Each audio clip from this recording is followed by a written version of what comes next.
next question is from Yasmin.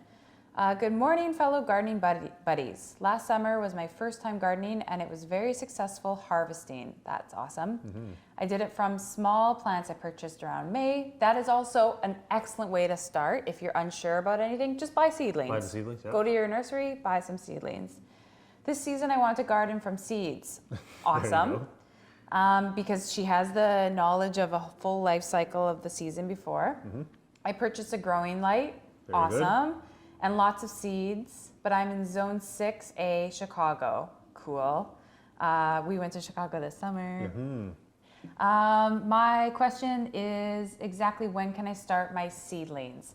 Excellent, excellent, excellent question. And this is something I just did a really elaborate story of on the Gardenstead Instagram. It's saved under seed starting.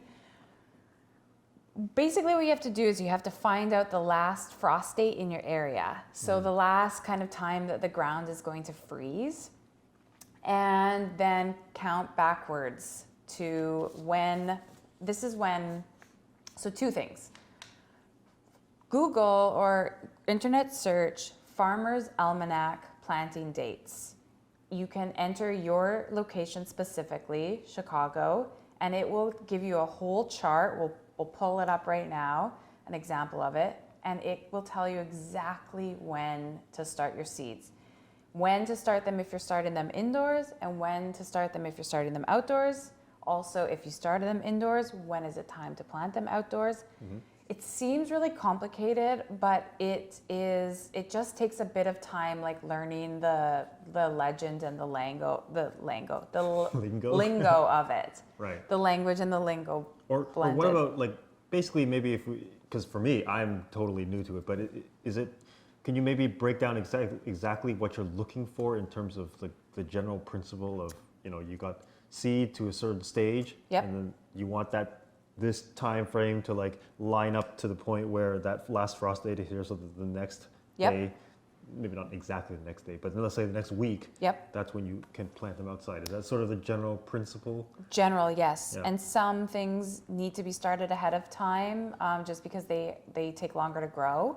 And some of us in these colder climates don't have enough time to grow them from seed. And I guess what we can do is we can take zucchini as an example. So say you're wanting to grow this zucchini. This is an 8-ball zucchini, really fun zucchini to grow. Read the back of the seed packet, and it says start seeds indoors 3 weeks before last frost date. So step number 1, find your frost date. Yep. Then count backwards. So let's say your last frost date is May 3rd.